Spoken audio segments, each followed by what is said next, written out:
दोस्तों, बहुत समय पहले की बात है। चिलचिलाती धूप में अकेली माँ बाछल अनजाने रास्तों पर चल रही थी। उनकी आंखों में आंसू थे, लेकिन उनमें कमजोरी नहीं बल्कि पीड़ा और संघर्ष की आग थी। जिन महलों में कभी उसने सुख देखा था, आज वहीं से उसे निकाल दिया गया था।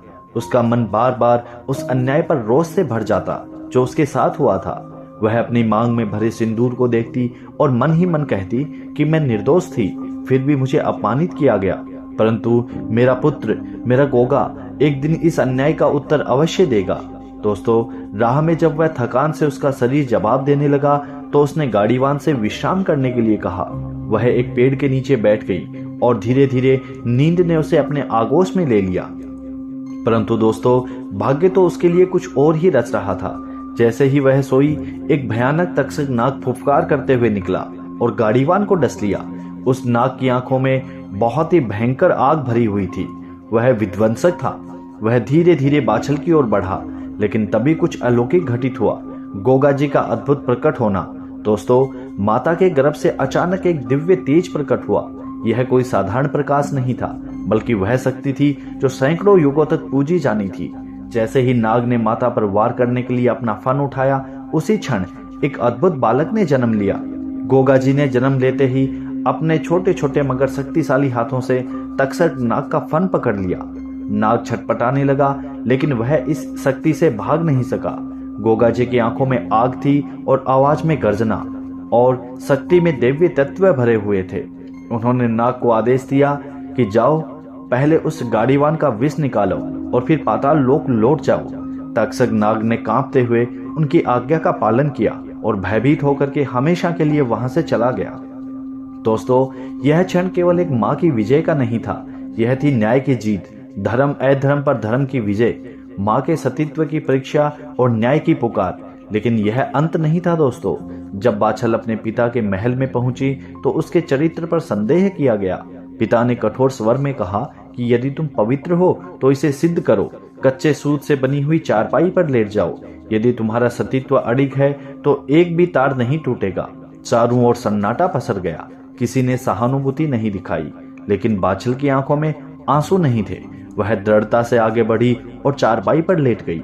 कुछ क्षणों तक तो सभी की सांसें थमी रही, और फिर जब कुछ नहीं टूटा तो पूरी सभा अवाक रह गई। अब पिता ने पत्र लिख करके ससुराल भिजवाया।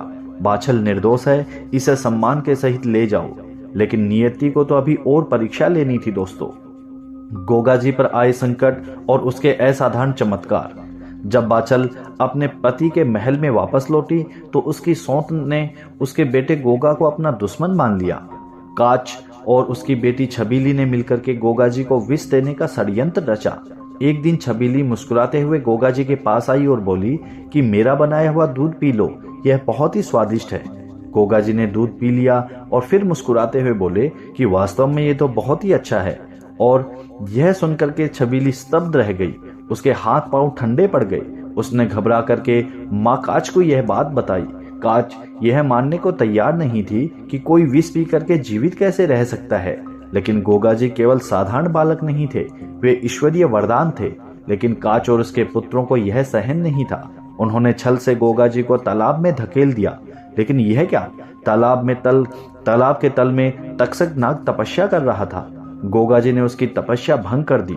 क्रोधित तक्षक ने हमला करना चाहा, लेकिन तभी गुरु गोरखनाथ प्रकट हो गए। उन्होंने तक्षक को चेतावनी दी, जिसे तू मारना चाहता है वह तेरा भी स्वामी है। अब तक्षक ने अपनी भूल समझी और गोगा जी के आगे नतमस्तक हो गया। गोगा जी वापस लौटे और अपने भाई अर्जुन और सज्जन को धूल चटा दी। राज्य का बंटवारा और गोगा जी की महानता। दोस्तों, जब पिता के समक्ष यह सारी घटनाएं पहुंची तो उन्होंने बंटवारा कर दिया। गोगा जी को आधा राज्य दे दिया गया, लेकिन उन्होंने इसे कभी अपने घमंड का विषय नहीं बनाया। वे न्यायप्रिय, धर्मपरायण और शक्ति के प्रतीक बन गए। उनकी वीरता और सिद्धियां इतनी महान थी कि खुद देवराज इंद्र भी उनका लोहा मान गए। एक दिन वे खेल ही खेल में अपने घोड़े नीला पर सवार होकर के स्वर्ग लोक पहुंच गए। देवराज इंद्र ने उन्हें रोकने की बहुत कोशिश की, लेकिन गोगा जी पर कोई अस्त्र काम नहीं कर पाया। गुरु गोरखनाथ ने दोनों को समझाया और इंद्र ने उन्हें सम्मान के साथ वापस लौटा दिया। अमृतत्व की ओर गमन। दोस्तों, समय बीतता गया, लेकिन गोगा जी के चमत्कारों की गूंज हर ओर फैल गई। वे न केवल युद्धों में अपराजय थे, बल्कि सर्पों के भी देवता बने। उनके पास नागों को वश में करने की अपूर्व शक्ति थी। यही कारण है कि आज भी वे जाहिर वीर गोगा जी के नाम से पूजे जाते हैं। उनकी वीरता, त्याग और प्रेम भक्ति प्रियता उन्हें अमर बना देती है। दोस्तों, इस कहानी से निष्कर्ष यह निकला कि केवल एक योद्धा की नहीं, बल्कि न्याय, धर्म और साहस की यह गाथा है। यह एक माँ की पीड़ा, एक बालक की अद्भुत शक्ति और एक योद्धा की महानता का संगम है। गोगा जी का केवल इतिहास ही नहीं, वे आस्था और शक्ति का जीवंत प्रतीक भी हैं। क्या कोई वीर उनके समान हो सकता है? शायद ही नहीं, क्योंकि वे अद्वितीय थे और सदा रहेंगे। ददरेवा का महल, जहां वीरता और सम्मान की परंपरा सदियों से चली आ रही थी, उसी महल में आज अशांति का वातावरण था। बाछल के सम्मान पर उठे झूठे आरोपों ने पूरे परिवार को झकझोर कर दिया था। जब छबीली ने माता बाछल पर कलंक लगाने वाले शब्द बोले, तो अमरपाल सिंह चौहान का हृदय क्रोध से जल उठा था। दोस्तों, मेरी आज की यह वीडियो कैसी लगी? कमेंट्स के जरिए आप अपनी राय जरूर रखना और कमेंट्स में जय हो गोगा जी महाराज की जरूर लिखना। आशा करता हूँ कहानी पसंद आई होगी। मिलता हूँ फिर एक नई